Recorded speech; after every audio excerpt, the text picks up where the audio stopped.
Херсона. И как-то раз по этому пути машина МАЗ, груженная бензином, решила ЗИЛ-130 обойти.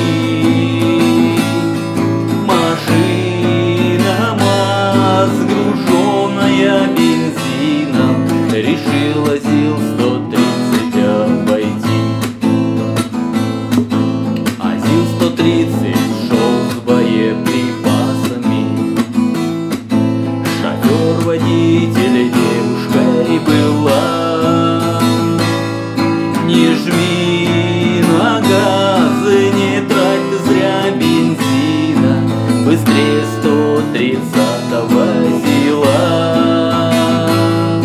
Не жми на газ, не трать ты зря бензина, быстрее 130-го ЗИЛа.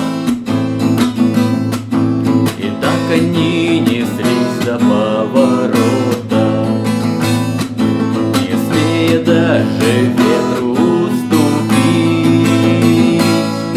А по краям херсонские болота, и стрелочка на сотнике лежит. А по краям херсонские болота, и стрелочка на соточке лежит. И вдруг девчонка резко тормознула, снаряды от толчка